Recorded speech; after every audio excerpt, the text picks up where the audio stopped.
मंडळाचे सर्व पदाधिकारी,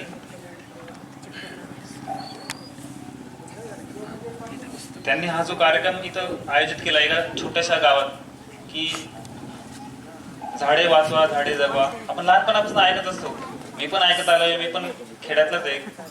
असंच तुमच्यासारखं मला मुलं बघितल्यावर असं वाटतं की मी पण इथंच बसलेलो आहे आणि असं कोणतरी भाषण देत असतं समोर आणि आम्ही मागून खडे मारत असतो. पण तेव्हा जे त्या गोष्टी कानावर पडत असतात तेव्हा त्याचं एवढं महत्व नाही समजत. पण आज जेव्हा आपण बघतोय की एखादा कार्यक्रम असतो शाळेत म्हणा कुठं, तर त्याचं जे महत्व आहे आता समजतंय की का लोक असा कार्यक्रम आयोजित करत असतील, आपल्यावर दोन चांगले विचार मांडण्यासाठीच. विचार भरपूर चांगले आहेत, सगळ्यांना वाटतं झाडे वाचले पाहिजे, झाडे जगली पाहिजे, त्याच्यात कृतीत बदल होत नाही असं मला वाटतं. विचार सगळेच मांडतात पण त्याच्यात कृतीत किती बदल होतो हा खूप महत्वाचा असतो. कृतीत बदल म्हणजे काय, आता सगळ्याच झाडं तर नाही लावू शकत किंवा लावत नाही, पण कमीत कमी जे झाडं जगतायत त्यांना तरी तोडू नये असं मला वाटतं. ते जरी केलं तरी खूप एक चांगलं मान कर्तव्य होईल. म्हणजे झाडं लावण्याचे काम बघा, पक्षी जे असतात ना, हे साळुंक्या वगैरे, ते आपलं काम करत असतात. ते काय करतात, एक छोटीशी बी घेतात, खातात आणि ती बी कुठतरी त्यांच्या तोंडात पडून जाते. हीच बी नवीन उगते आणि त्याचं एक झाड तयार होतं. म्हणजे एक निसर्ग त्याचं काम करतोय, जरी आपण नाही करत ना, निसर्ग त्याचं काम करतोय. पण तेच झाड आपण काय करतो, मानव आपल्या स्वार्थासाठी म्हणा, त्यांच्या कामासाठी ते झाडं तोडत असतात आणि पर्यावरणाचा ऱ्हास होतो. जसं जज साहेब बोलून गेले की हा एक इथला जो परिसर आहे राजूर परिसर, आम्ही जर स्वतःला त्यांनी जर सांगितलं तसं मी पण म्हणतो आम्ही खूप भाग्यवान आहेत की आमची पोस्टिंग इथे झाली. की मला असं वाटतं की 2 वर्षातही आमचा हा परिसर बघून होणार नाही. हे निसर्ग न्याहाळण्यासाठी म्हणजे एक स्वतःला भाग्यवानच समजावं लागेल. बघा ना, पुण्या मुंबईतले लोक इथं येतात निसर्ग बघण्यासाठी, तर इथल्या लोकांनी आपल्याला स्वतःला भाग्यवान समजावं आणि हा जो निसर्ग आहे तो जपण्याचा नक्कीच प्रयत्न केला, सगळ्यांनी केला पाहिजे. आता बाहेरचे जे पर्यावरण प्रेमी किंवा मग जे फिरणारे लोक येतात ते काय करतात, इथे येऊन ते प्लास्टिक बॉटल म्हणा, प्लास्टिक कचरा म्हणा, तर आपण म्हणजे स्वतःचं काही नुकसान होणार नाही त्यामुळे त्यांना काही वाटत नाही. त्यामुळे प्रत्येकाने ही कृती केली पाहिजे की आपण जो कचरा करतोय तो स्वतःच उचलून डस्टबिनमध्ये टाकला. ती छोट्या छोट्या कृती आहेत या, पण या सगळ्यांनी केल्या पाहिजेत. आणि जबाबदारी काय फक्त म्हणजे वन विभागाची जबाबदारी नाही की झाडे जगवा झाडे जगवा, ही आपली सगळ्यांची जबाबदारी आहे आणि सगळ्यांनी ती पाळली पाहिजे असं मला वाटतं. आणि मी या संस्थेच्या कार्यास पण खूप खूप शुभेच्छा देतो आणि माझे 2 शब्द थांबवतो. धन्यवाद सर. आपला तर पिंपळकणी हायस्कूल या ठिकाणी मी 8वी ते 12वी पर्यंत मी याच वर्गात शिकलो. आमचे मार्गदर्शक आदरणीय संजय कडलत सर या ठिकाणी पवार सर बसलेत, मार्गदर्शक वसंत पिचड सर बसलेत, सर्वच परिचयाची माणसं आहेत. आणि मी इकोभूमीमध्ये गेल्या 2014 पासून काम करतोय. म्हणजे अगदी लहान वयात मला त्या ठिकाणी काम करण्याची संधी भेटली. त्या मासिकामध्ये सुद्धा माझे काही लेख आहेत. कोसुबाई अभयारण्यावरती आम्ही वरून प्लास्टिक खाली काढायचो आमची पूर्ण टीम. तर असं आम्ही काम करतो आहोत. तर एक इथल्या सहजीवनाशी निगडीत एक कविता सादर करतो. त्यापूर्वी सुंदर चिमण्या झोपेत जळल्या, सुंदर चिमण्या झोपेत जळल्या, मुक्या वेदना मुक्याने झेलल्या, रान पाखरे झोपेत जळली, नाही सृष्टी पिल्लांनी पाहिली. तर हा जो वनव्यामुळं ज्या निसर्गाची जी हानी होते आणि जे प्रदूषण नष्ट होते, तर यावरती सुद्धा आपली संस्था छान पद्धतीने काम करत आहे. यासाठी मनापासून धन्यवाद. परंतु हे सर्व करता करता समाजामध्ये जे काही एक हुमान पडलेले आहे समाजावरती, तर हे हुमान ही कविता मला या ठिकाणी सादर करावीशी वाटते. कारण हुमान म्हणजे नक्की काय, मध्यंतरी सूत्रसंचालकांनी या गोष्टीचा थोडक्यात उलगडा करून सांगितला, परंतु तोच धागा पकडून मी याचा पुढे थोडासा उलगडा करून सांगतो. नेमकी समाजापुढे सध्या हुमान कोणतं पडलेलं आहे. अनथुशी झापालाही वंबान, अनठुशी झापालाही वंबान, उषा पाही त्याला धरण, अनठुशी झापालाही वंबान, उषा पाही त्याला धरण, काग तरीही सरनात हान, काग तरीही सरनात हान, ऊन गाडर हुमान, ऊन गाडर हुमान, जीव गुदमराची वाळ, जीव गुदमराची वाळ, धांदूकही झालं ढिगाळ जीव गुदमळाची वाळ धांदूकही झालं ढिगाळ इसोरीत गेलं जिनर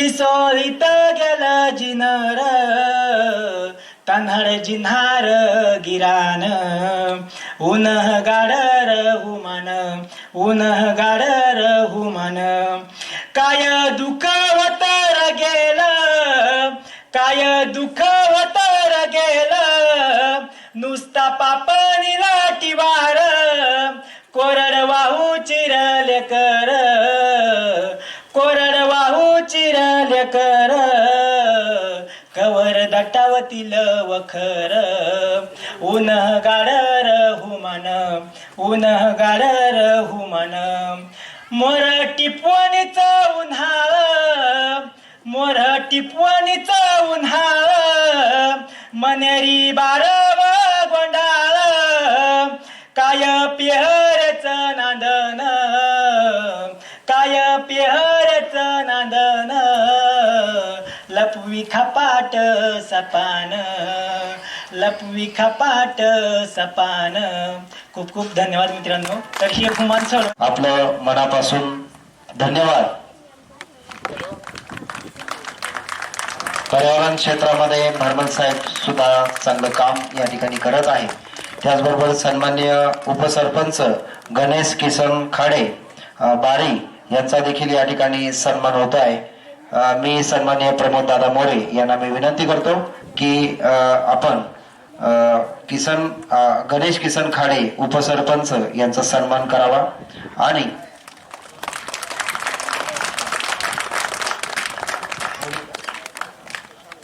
सरपंच डोले साहेब यांचा सन्मान पिचड साहेब यांनी करावा अशी मी विनंती करतो. पिचड साहेब.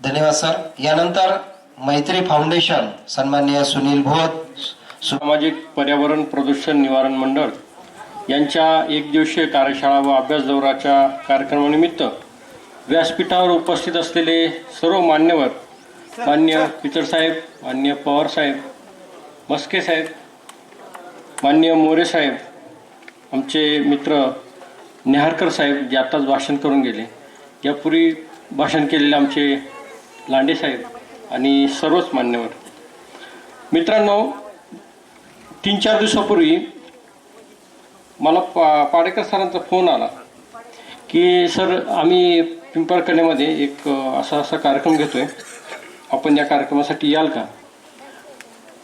मला ही कार्यक्रमाची पत्रिका सरपंच डोले साहेब यांचा सन्मान पिचड साहेब यांनी करावा अशी मी विनंती करतो. पिचड साहेब.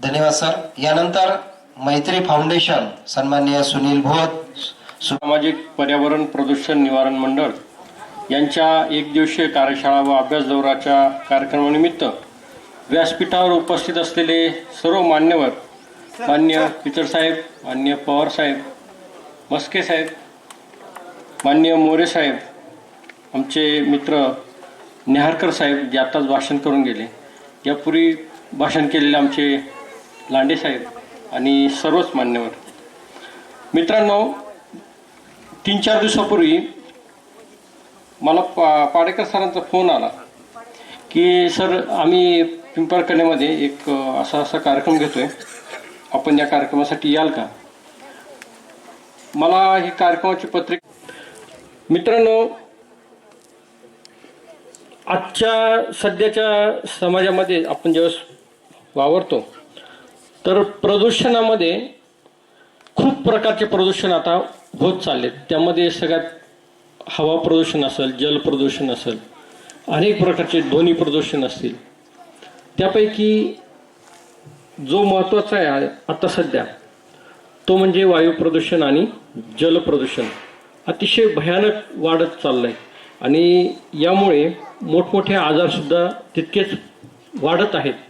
आणि या निमित्तानं आपण असा कार्यक्रम घेऊन आपण एक जनजागृती करत आहात, याबद्दल मी प्रथमतः या सर्व संस्थांचे आणि त्यांना जे मदत करणारे जे कार्यकर्ते आहेत त्यांचे सगळ्यांचे मनापासून धन्यवाद देतो. मित्रांनो, मगाशी नेहारकर साहेबांनी आणि लांडे साहेबांनी जंगलाबद्दलचं महत्त्व सांगितलं. मी थोडक्यात सांगतो की एक झाड जर लावलं आणि ते जर परिपूर्ण वाढलं तर एक झाड साधारणपणे त्याच्या 30-35 वर्षाच्या आयुष्यामध्ये 1.5 करोड रुपयाचं काम करतं साहेब. एवढं माणूससुद्धा करत नाही. म्हणजे मनुष्य जर सर्व्हिसला लागला तर त्याच्या रिटायरमेंटपर्यंत त्याला साहेब जेमतेम 30-40 लाख रुपये मिळतात, पण एक झाड 1.5 करोड रुपयाचं काम करतं.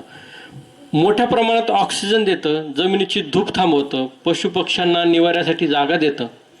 आणि एवढं मौल्यवान ही वनस्पती असताना आपण ती राजरोसपणे तोडतो आणि पर्यायानं आपल्याच पायावर आपण कुऱ्हाड मारून घेतोय. आज सध्या जगामध्ये जे युद्ध चालू आहे त्यामध्ये इस्रायल ही पर्यावरणाची जर अशी हानी होत राहिली तर भविष्यात लवकरच आपल्यालाही ऑक्सिजनचा सिलेंडर घेऊन रांगेत उभं राहावं लागेल. अशी वेळ येऊ नये म्हणून आपण आता जागृत व्हायला पाहिजे.